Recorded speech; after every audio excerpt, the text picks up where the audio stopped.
All right. Hello, everyone. Welcome to the Millennials World podcast. And Brian, I've been thinking, right?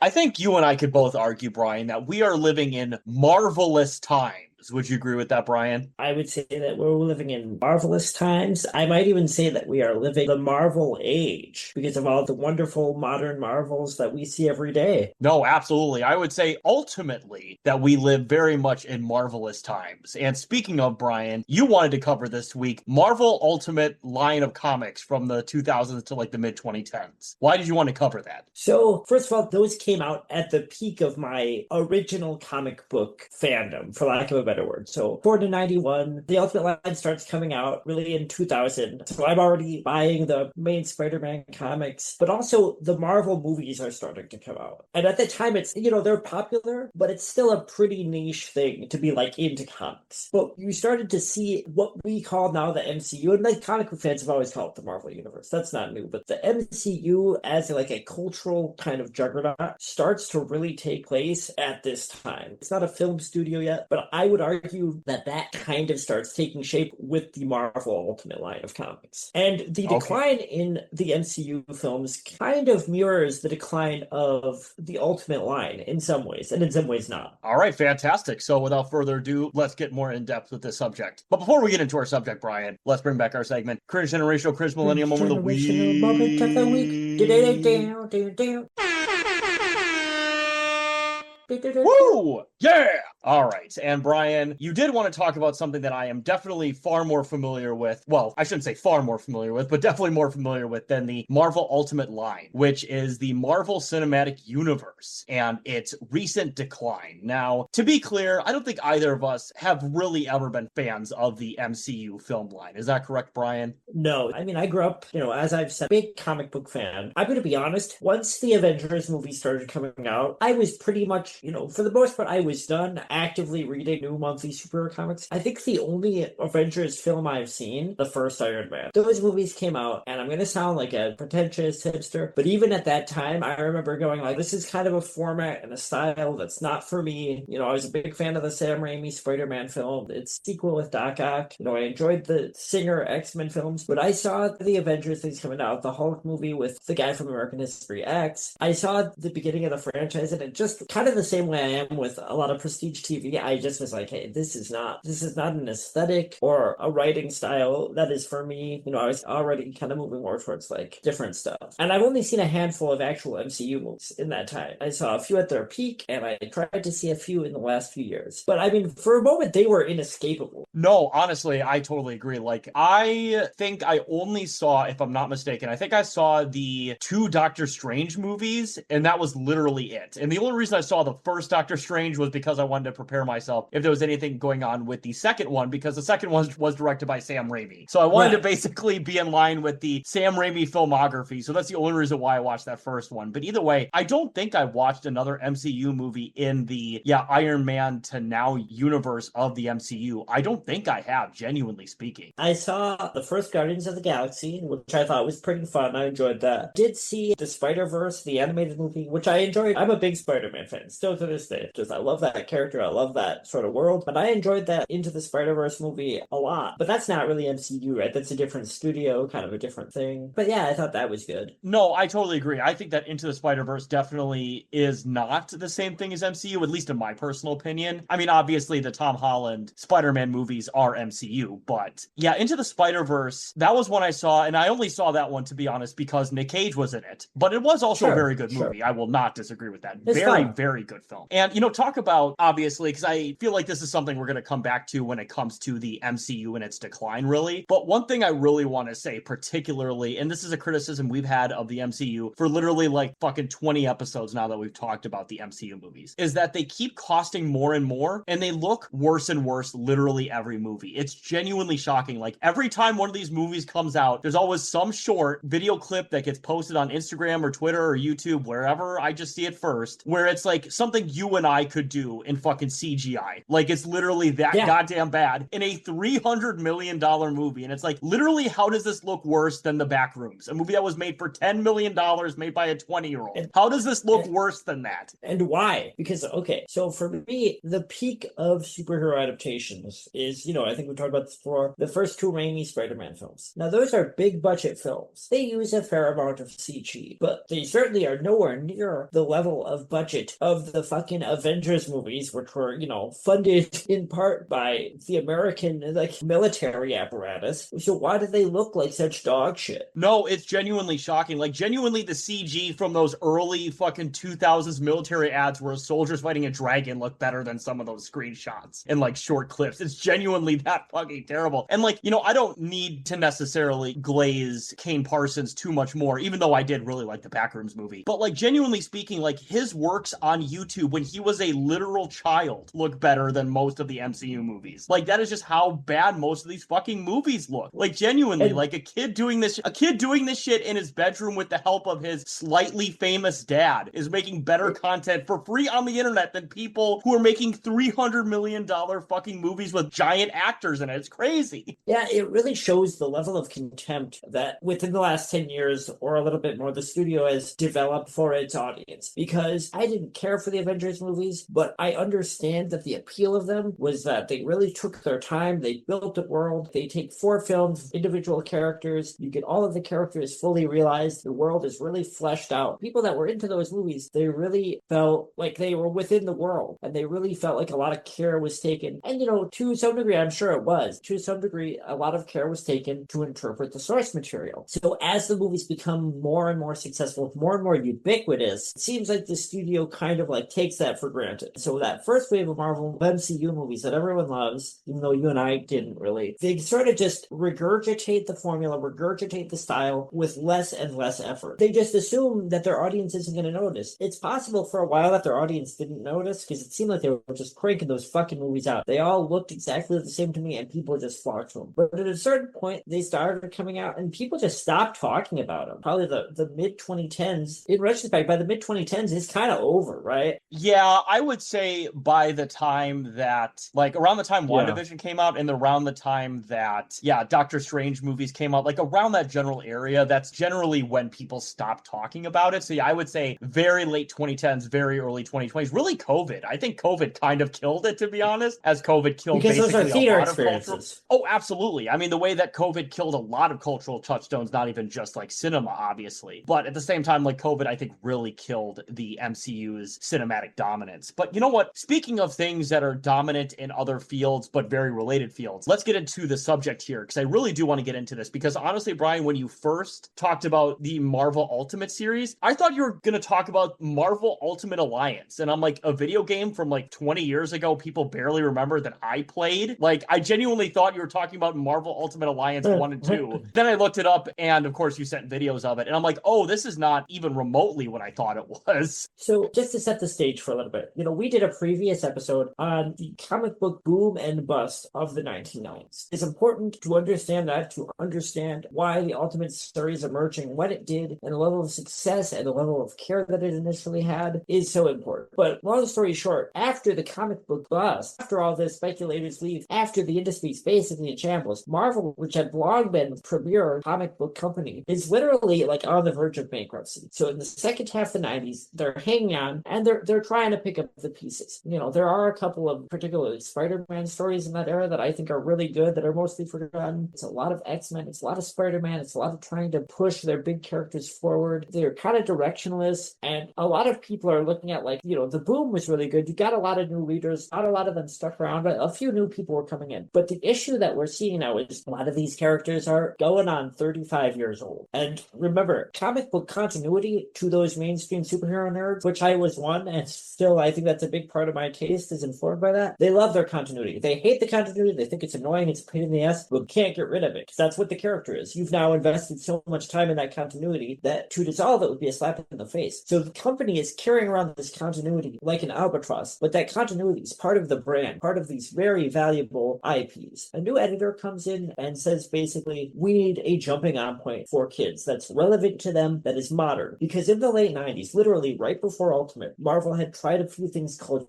chapter 1 with flagship characters like Spider-Man, Fantastic Four, X-Men, and it didn't work. It didn't work because basically it was just like retellings with modern art of the exact stories from the 60s comics. And older readers don't want to read that because you feel like you already know that story. Kids don't want to read that because that's a story from the 60s. It might feel more relevant to them than the original comics, but not really. They were failures. So around this time, 99, 2000, I get really into comics. A little before that, probably. Get really into Spider-Man, get into all sorts of comics. And 2000, I'm subscribing to all the Spider-Man comics, and Ultimate comes out. Now, the first one is Ultimate Spider-Man. The conceit of Ultimate, the whole line, is pretty genius for this time. We are going to take our main characters. We are going to tell their origin stories from scratch. These are not flashbacks. These are not recaps. This is a new timeline that is fundamentally different, that will capture all of the core elements, the core character traits of these characters and their brand, but in the early 2000s for a modern adolescent or child audience. And it'll have updated art. The dialogue will be relatively contemporary as much as, 40-year-old comic artists can make their dialogue contemporary. And they'll be more fleshed out than these 60s stories. The first one is Ultimate Spider-Man. Of course, you start with Spider-Man if you're Marvel. And instead of the 15-page story in Amazing Fantasy, which is Spider-Man's origin, Brian Michael Bendis, who's kind of a rising star, he does superhero stuff, but it's kind of edgy alternative stuff. He had done some Spawn comics. He did an original series called Powers. That was a superhero noir mystery. So he gets tapped to do Spider-Man, and he makes it super cool, but he makes the story very contemporary. Peter Parker's 15, just like in the 60s. He's awkward, he's weird, he's twitchy, gets bullied. The bullying in this is a lot more realistic. Mary Jane is there. She's kind of like his only friend. She's like a dirty girl. They expand his origin story to 7 issues instead of 15 pages. So they really take their time fleshing Peter out, fleshing his world out, his relationship with his aunt and uncle, his relationship with Mary Jane, the things that make him Spider-Man, his sense of humor, his sense of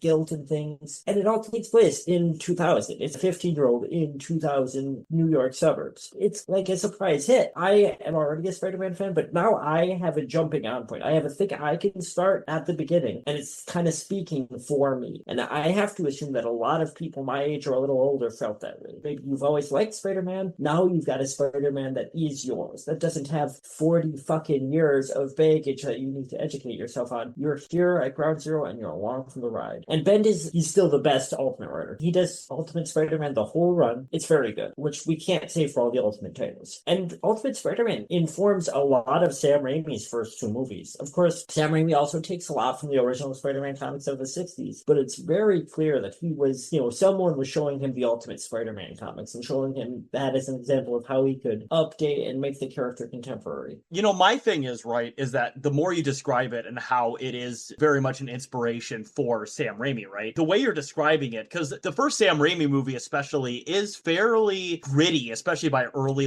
comic book movie standards. Yeah. There's of course the death of Uncle Ben, right? And there's some other things in there, some horror elements in there. And of course, let's be honest, Brian, the very offensive and casual homophobia that Peter Parker says to Macho Man Randy Savage's character, just horrible, right? Just absolutely fucking awful, bigoted. He would absolutely not fit into the modern day Democratic Party. I'm kidding, but at the same time, right? There's obviously some of those elements in, especially that first Sam Raimi movie. So I think this is really interesting that this came out literally just 2 years prior to that movie coming out. So, and I am obviously much more familiar with the Sam Raimi universe than I am of any comic book universe. So this to me is very interesting that this is probably where a lot of those stylistic origins came from on Spider-Man specifically. And the thing that is successful about Ultimate Spider-Man with its ups and downs at this point is that Brian Michael Bendis, he's not taking into account any specific continuity from the past, but he's really caring about the characters and the core elements of Peter Parker historically. What are those things that have made this character mean so much to people since the 60s? The flip side of that, Ultimate X-Men, which comes out just a little bit after Ultimate Spider-Man. It's read by Mark Miller, who I am not particularly a fan of, although I did read this the first year or so of issues. Mark Miller's thing is he jumps right into the action. He, first of all, didn't really know much about the X-Men, so he bases the visual style on the recent, very successful Bryan Singer movie. So no more yellow spandex, it's all black leather, it's kind of militaristic looking, and he just takes these core elements of X-Men. Mutants hated and feared by society, so kind of bigoted politicians and religious freaks have built robots to kill them, and on one hand there's good mutants that want to reconcile with the humans that don't understand them, and on the other side there's these genocidal genocidal evil is. What Mark Millar is really good at, and it is a skill, he has been described, I heard this recently this week while brushing up on my Ultimate history, as the Michael Bay of comic books. So he jumps right into this high concept, big action. So Ultimate X-Men, I didn't really care for it as an adult. It is propelled by action and by plot. It's not propelled by characters the way Ultimate Spider-Man is, which is not inherently bad. That's fine. It's actually a pretty entertaining X-Men story, although like I wouldn't go out of my way to read it if I wanted. And again, this is still the core elements of what people like about the X-Men. Cool paramilitary superhero team, do still have this sort of socio-political kind of angle underneath. And this is a huge commercial success. This is the thing that I think really solidifies the Ultimate Universe as the cash cow for Marvel. But again, this is, to my thinking, it's almost the opposite of Ultimate Spider-Man, in that it is literally just meat and potatoes, X-Men action, mutant drama stuff. Whereas I think the thing with the Spider-Man series is it's really taking its time, and it's kind of like Spider-Man is almost a soap opera in the Ultimate Universe, whereas I think describing Ultimate X-Men as, yeah, a Michael Bay film or a Jerry Bruckheimer film is very apt. Interestingly enough, Brian, when you talked about, obviously, the idea of just having sort of meat and potatoes style X-Men story, to me, that is much less appealing than the Spider-Man Ultimate that you just told me about, because, like, even though, of course, as I've said many times, I was never a comic book fan, but I will say, like, if I were to actually get into comics, the idea of X-Men would be the most interesting. And I think you can obviously imagine why, because there is some socio-political analogies and real world, analogs and stuff like that, where you can have, this story about these, obviously talk about mutants, right, who are hated generally by the powers that be and generally feared by society at large, who there's multiple factions of them, and some of them obviously just want to fight for their own survival, and some of them are even supremacist in nature, and others are literally just like, hey, we can coexist peacefully. You know what I mean? Like, I think that is a very interesting dichotomy between those two factions, and once again, the socio-political analogs you can have for that. So the idea of just, Wolverine's cool, he got Claw, that's not very interesting to me. I think that's fucking garbage, to be honest. That's shit. My recollection of reading Ultimate X-Men as a child, and I was a pretty big X-Men fan, and just to be clear, there are lots of writers and artists who have done really good character-driven and satirical or really fairly profound X-Men stories like you just described, particularly in the 1970s. Mark Millar only does that in the most surface level because it is like, understands that is a core component of X-Men, but he's clearly not interested in it, right? He's interested in big explosions, and he's interested in stuff that you want to see if you're reading an X-Men comic, but he clearly doesn't have a whole lot of interest, in my opinion, in those things. The book looks great. All of these are very competently made books, every book in the Ultimate line. Ultimate X-Men is the one that I have the least to say about, because if you look at it at a glance, it looks the most like its original source material. What you're sort of indicating is completely on the ball, in that it doesn't have any of that extra layer of things that I think have made X-Men such a popular and long-running. It's very consciously modeled after the Bryan Singer films, the black leather, the militarism, and the most surface level understanding of the political symbolism. Yeah, and that's the thing about especially the X-Men franchise, because the X-Men franchise is by far the comic book thing that I'm the most familiar with. Like, I've seen all those movies, for better or worse, I've seen all those fucking movies. Yeah. And like, the best ones of those are the ones that have the most to say about the socio-political. Yep, absolutely. X2, Days of Future Past, First Class, and Logan too. Logan is more about the existential necessarily more than the socio-political. But at the same time, that's another one that has to say, frankly, a lot about mortality. I would say Logan's my favorite of those movies. It might be of interest to you to know that 2 of those 4 stories were written by a guy named Chris Claremont in the 1970s. He created the modern X-Men, basically, to my thinking. He created the weirder characters. He didn't create the political subtext that's inherent in the X-Men that Jack Kirby created in the 60s, but he really dives into like the political philosophy stuff, the espionage, kind of clandestine activity stuff. And Logan actually is based off of a graphic novel by our favorite superhero comic book artist, fascist Frank Miller. Honestly, when you said the other Miller, I'm like, wait, Frank Miller's,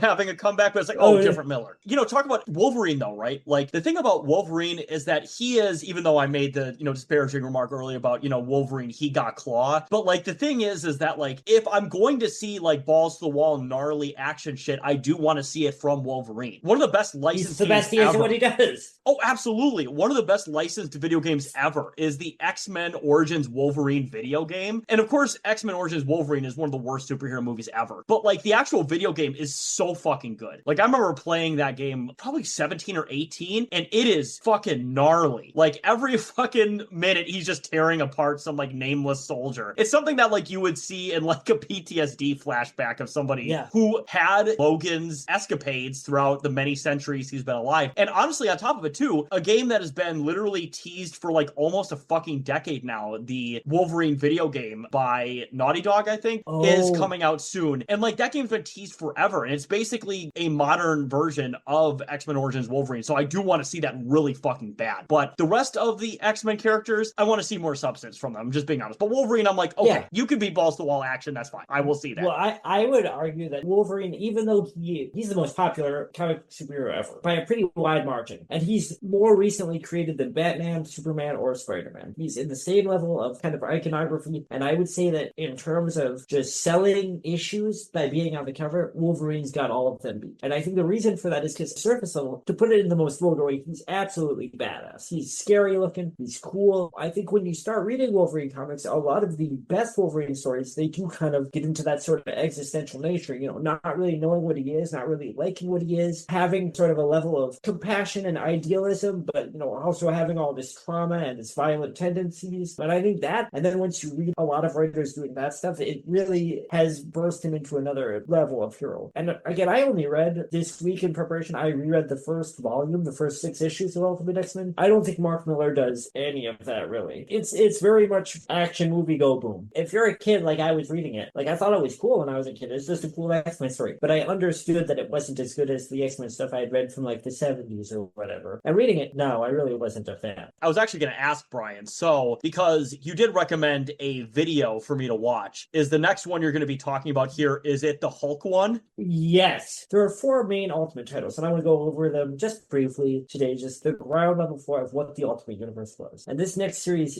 it's the one I think you'll be the most interested in, Taylor. Not necessarily for good reasons, but I think you'll be interested in it. It's called Ultimates. It is the Ultimate Universe version of the Avengers. It's also written by Mark Millar, who, you know, as we just said, is the Michael Bay of comics. So X-Men, at least just its core elements, are pretty faithful to the meat and potatoes of the X-Men. Ultimate Spider-Man, Brian Michael Bendis is really taking a lot of care to take, you know, this is my own bias coming in, but the heart and kind of the texture of Spider-Man and his world, and update it, make it relevant for kids and teens in the 2000s. The Ultimates is the first time an author really goes like, oh, this is a whole new universe. I can really break with the established lore, and I can really fuck up these characters, which they were allowed to do. The Ultimates, first of all, it's the Ultimates because someone pointed out that the Avengers don't really avenge anything, but I would argue that they should have just called them the Ultimate Avengers, because the Ultimates is a much stupider name for a super team, in my opinion. The Ultimates is, I believe, the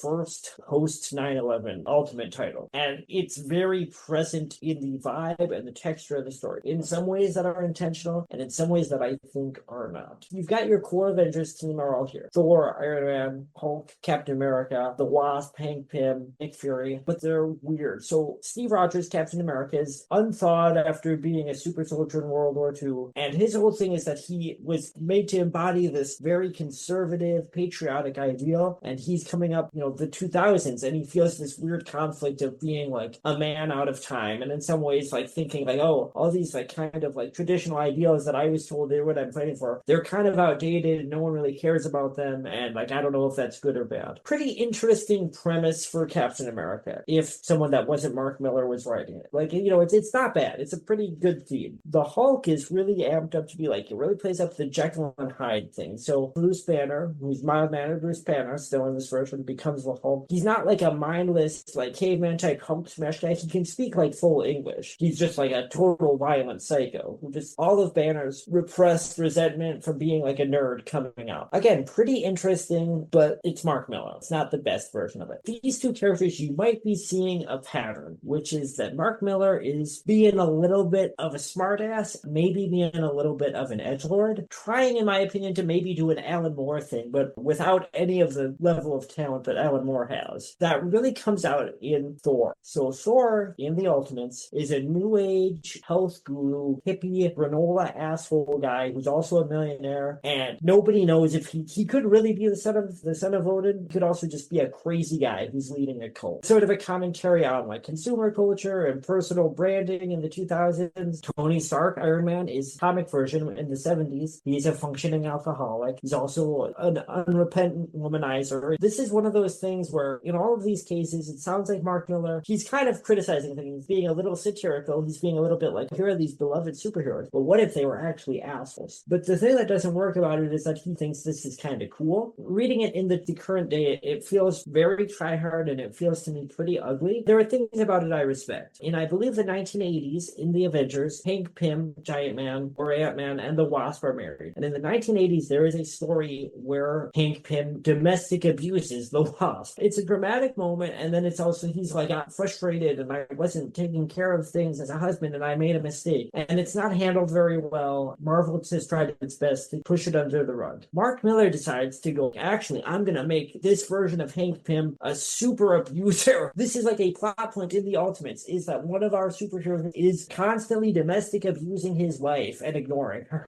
You know, Brian, obviously I know it's a different comic book company, but this really reminds me of in Joker Folie à Deux when the Joker gets gang raped in prison. They're making a mockery of a real world common problem. They think they're big fucking profound when they're literally just making a mockery and being offensive towards victims. That's all that's fucking happening here. That is crazy that Marvel did this. And like, obviously I know once again, they're trying to get eyes and ears on a new fucking property here, but it's crazy to me that even in the edgy post 9/11 2000s that they put domestic violence, a prominent domestic violence subplot in a Marvel comic. That is fucking crazy to me. And let me be clear, the issue for me, I've loved comics my whole life. There's a lot of really great comic book writers, even some within the superhero genre. If you look at someone like Alan Moore, who have dealt with really weighty subjects. If an author or a writer of that caliber was willing to do something about like DV within a superhero team and like kind of the stigmas around it and the problems around it, and really was willing to like sit with like the implications of that and what that would say about the team and the people and the world, I think that could be done. The issue is that Miller is not really willing to do that. He really doesn't understand the gravity of them, and he's really doing it to go like, even though they're superheroes, they're kind of fucked up and they have problems. You know, it's not like a lingering thing throughout the Ultimates that is like really reckoned with in any sort of meaningful way. So this is almost like the antidote to Mark Miller's like very meat and potatoes X-Men series, is now he's doing this weird update of the Avengers, who are, you know, ostensibly Marvel's most clean-cut iconic heroes. And he's kind of informed by post 9/11 paranoia. It's informed by end of history stuff, by reality TV and the rise of the internet. All of these things are like factors in the world the Ultimates are in. So he's trying something that's pretty conceptual. He's really, at this point, this is the most anyone has pushed the limits of the Ultimate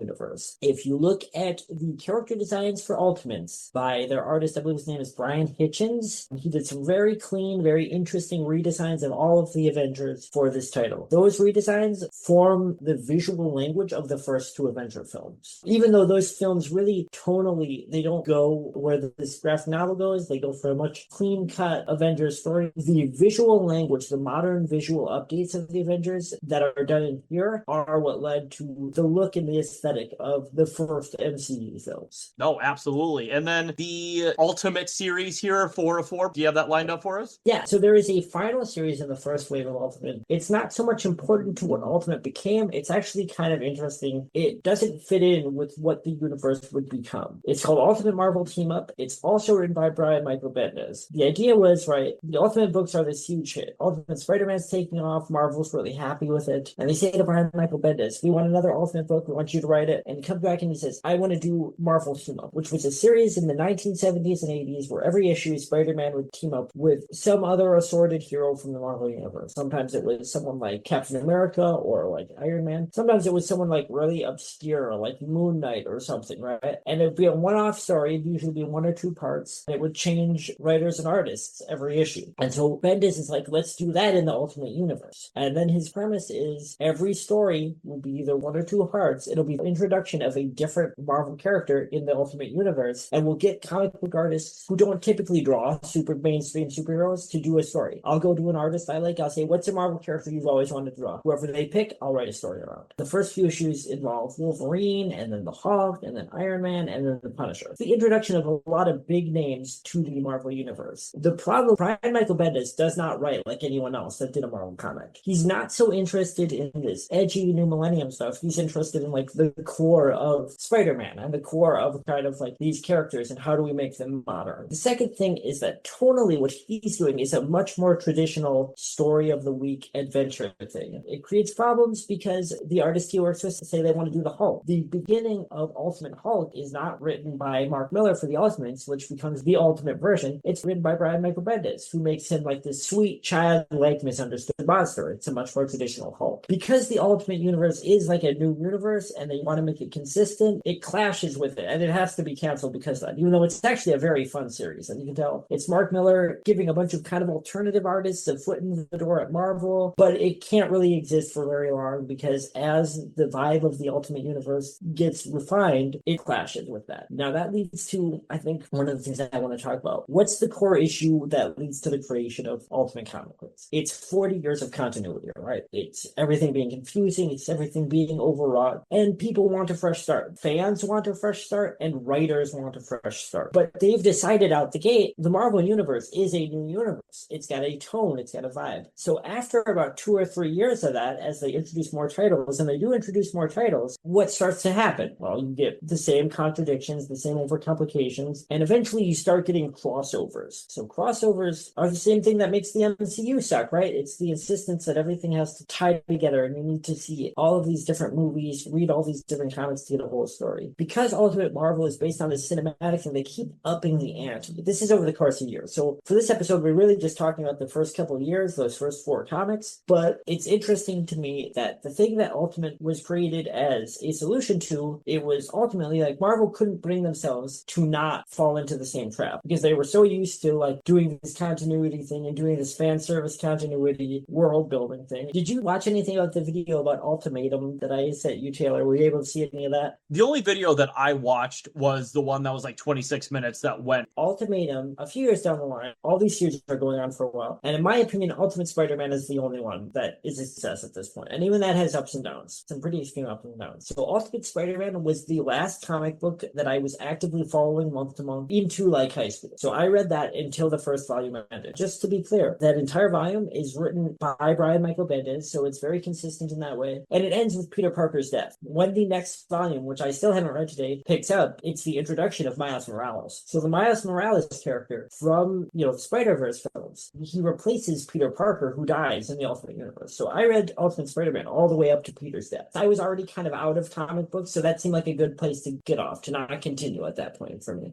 So just to be clear, Brian, right? You're telling me that without Marvel Ultimates here, we would not know what the exaggerated swagger of a black teen looks like? Well, I guess fortunately we do. Can you imagine a world where we didn't have that video? IGN brings everybody together, Brian, in hating them for their terrible video game reviews, I should say. I can't believe no editor or anything called that. I mean, IGN have been known for like 30 years for making slop content, so it's not too surprising, but it's still just shocking, absolutely. So Ultimatum, which is years down the line, right? This is end of the 2000s. So the Ultimate Universe coming up on a decade now, right? It's had its share of crossovers. It's built its own continuity. Its peak of that first few years is over. It's now just an established part of Marvel Comics. But it needs to end, right? They're seeing the diminishing returns on sales. Of course, Brian Michael Bendis has been doing it for a long time. So they decide we're going to end the Ultimate Universe. They're trying to do a Crisis on Infinite Earth thing, but the thing with Crisis is that it had to do with like the existentialism of DC Comics in the 60s and 70s. Marvel decides we're going to kill almost everyone in the Ultimate Universe. We're going to end, not for any reason. There isn't any profound sacrifice. There isn't any great story that ties up everyone's arcs. It's just an awful, mean-spirited story that involves all of these characters, the Ultimate Universe versions of characters who fans have now been reading for almost 10 years, dying in really gross, edgy, needless ways for really no purpose. It sucks. It's bad. When Peter Parker dies, he dies in a pretty heroic and sacrificial way, and he gets 2 issues of an addendum of like Daily Bugle people writing about him and his family. Like Bendis tries to at least give Spider-Man, who is tied into this Ultimate mess, a very dignified death. Mark Miller, though, writes most of the Ultimatum books. Well, he writes the whole Ultimatum series, and he does not do that for the characters. It's kind of funny because it's the exact issue that the Ultimate Universe was conceived to fight, which was all this stupid continuity. They want to tell something from the ground up, but the only way that Marvel can understand to break itself free from this, from this continuity, from all of this multiverse shit, is to just do terribly misanthropic, edgy ending. And fans did not like it. You gotta remember, a lot of people who are my age, maybe a little bit older, this was their onboarding to superheroes, and like, especially the Spider-Man series, it's a pretty warm series, kind of grow an attachment for these characters. The way they ended is pretty despicable. And it's crazy when you look at those first few, when you look at Ultimate Marvel Team Up, and when you look at Ultimate Spider-Man especially, how much love they seem to have for the characters, how important it seems to be to them to bring in like new young fans, to end that 8 or 9 years later with just basically body horror comic destroying all of these characters is such an insane misstep. No, absolutely. And I think talking about ending with a massive misstep, I think that is the end of the Ultimate series, correct? As you just mentioned. Yes. So that is quite the capstone on that. And, we've been recording for quite a while. Do you have any final thoughts before we get to our pluggables, Brian, or any other segments? I do. So what I'll say is, if you are a fan of superhero media, if you like the MCU movies, if you like Spider-Man, like, I don't really read that many comics now. If I do, they're old ones. But I highly recommend Ultimate Marvel as a series. The first volume goes on for about 135 issues. It's got its ups and downs, but it's got one singular writer the whole time. It's very complete. That first, 2 years or so of Ultimate Spider-Man, it's like a perfect Spider-Man. It's perfect young Peter Parker. If you grew up in the 2000s and late 90s, it's set in that time, and it's very true to that experience. To be honest, while they were important in that they saved Marvel and they positioned them for a future, the films and everything, I don't think in retrospect that there's all that much value to the other alt titles beyond Ultimate Spider-Man. It really seems like there was one guy, and that's Bendis, who really had a true vision for how to do this in a way that respected both the character and the fans. And I think that most other people involved, well, the artists all do great work, but most of the writers, I think they see this in some ways deservedly as an opportunity to fuck with some iconic characters in a way that they would never get to in a mainline universe, which is fun, but if you're doing it for a long running story, it's a little tedious. No, totally. And I'm going to basically go off of what you said, but expand upon it when it comes to the real world analogs that it created in the film industry and stuff like that. Whereas, I think it's interesting that this influenced and was influenced by what took place in the later end of the Marvel Cinematic Universe, or obviously the Iron Man to now versus, the late 90s, early 2000s style Marvel, which is obviously the thing that we both mentioned we're much more familiar with. But I do think it's interesting that these writers try to do something different, tried to create this edgy, subversive style of narrative storytelling in the comic book media that did exist prior to a certain extent, obviously, with, we talk about Frank Miller and Alan Moore and stuff like that. But bringing it to a, more mainstream comic book audience with Marvel characters and stuff like that. And, for better or worse, I'm glad they tried it. Obviously, we don't like the MCU nowadays. We think it's mostly fucking garbage. And to be fair, it's not necessarily Marvel that did it. It's basically Disney that's fucking doing this horrible shit nowadays, because of course, Disney is a cynical, shitty company that I've literally hated my entire life.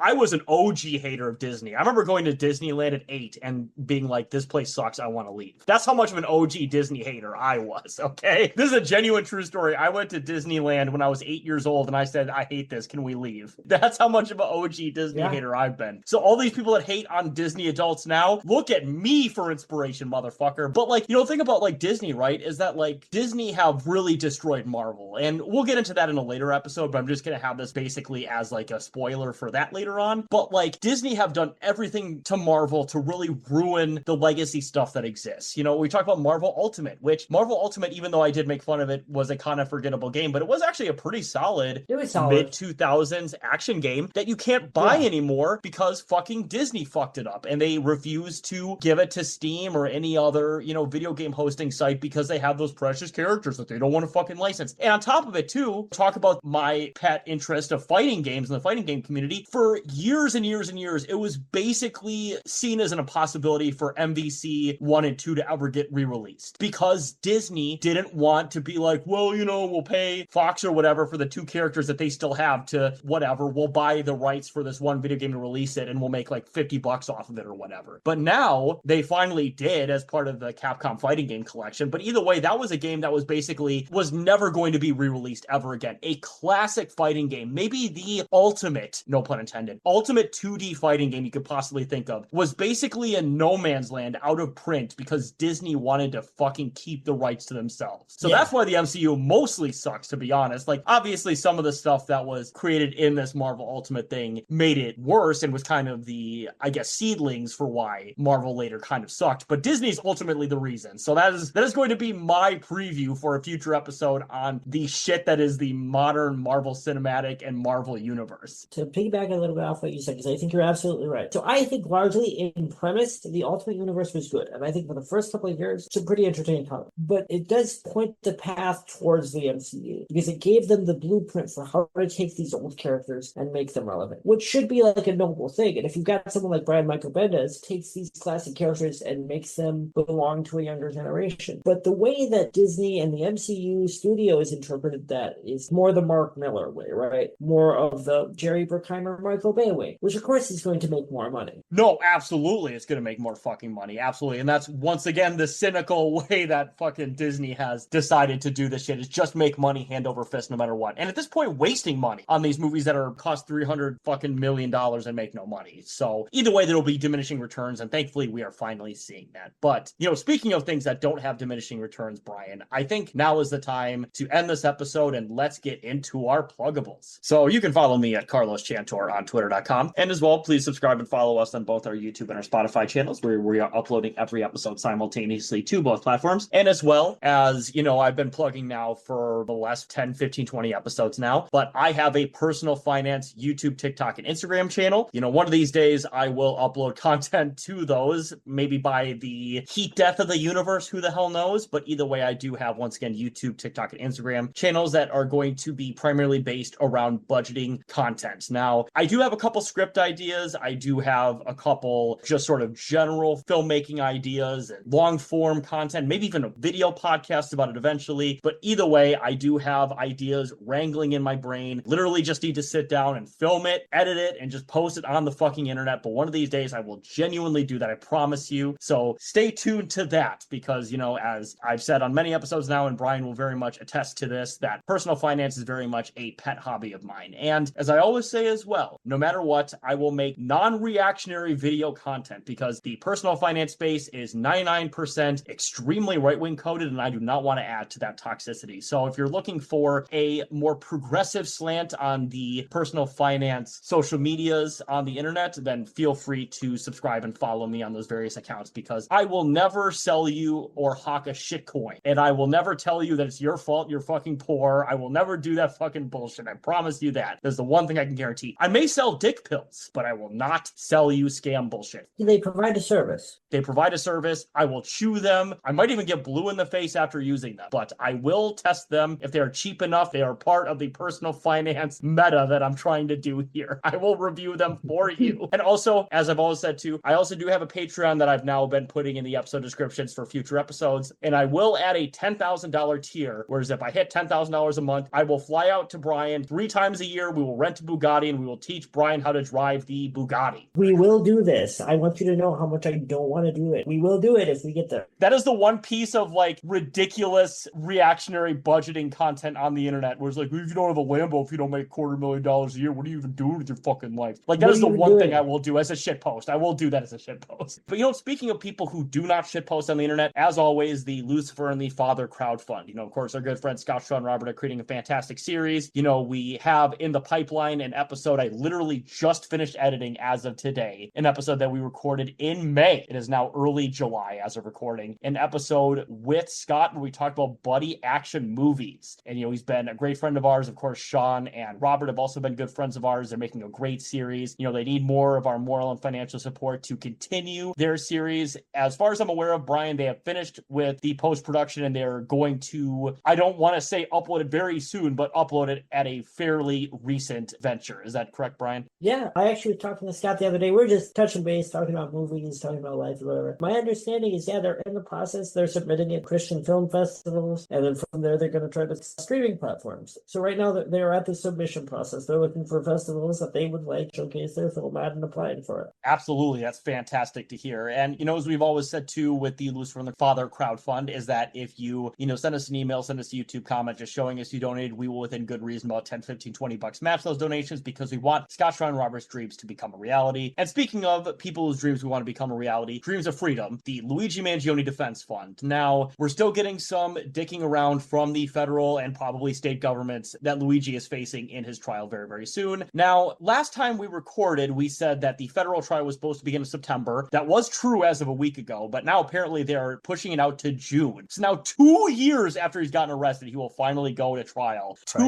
2 years. Yeah, unbelievable. For a murder that, once again, Luigi did not do, but 2 years is fucking insane. And I know our judicial system is so fucking backed up. I can't remember which amendment it is, but whatever amendment that has speedy trial, that has been violated every day, time immemorial. They will have people in prison for like fucking 7 years before they go to trial. It's nuts. But either way, we need to support Luigi. He's fighting the good fight. Obviously, I think he's got a good shot. Of course, that was a pretty massive misstep where his defense team were talking about maybe going with the temporary loss of sanity defense, which was a terrible defense idea, but I'm glad he dropped it pretty quickly. And there was a disinfo about a plea, which thankfully wasn't true, and the defense said that objectively wasn't going to happen, which is good. But either way, within the next 5 to 6 months, whenever the fucking federal trial wants to start, but Luigi will be facing the barrel of, once again, the federal government and at least one other state government. He might have the Pennsylvania charges kind of wrapped into the federal one, I'm not sure, but either way, he is facing at least 2 different massive entities. So we need to be there for him, both morally, rhetorically, and potentially financially if you can afford it. Like, genuinely straight up, he needs our support. As we always say with the Lucifer And The Father crowdfund, if you donate to that campaign, just send us YouTube comments, send us an email showing us you donated. We will, within reason, match those donations because we want, Luigi to be free. And then, Brian, do you have anything to add as well? Yeah, for a while, things were looking really good. I think Luigi's in a very strong position. We've said this whole time, you look at all of the evidence, the supposed evidence, the whole situation, he is absolutely not guilty beyond a reasonable doubt. I truly believe that with public support and with defense that he will get a fair, reasonable trial. Stuff is getting a little choppy again, but I still believe that he's in a very strong position. Like Taylor said, rhetorically, publicly talking about it, or any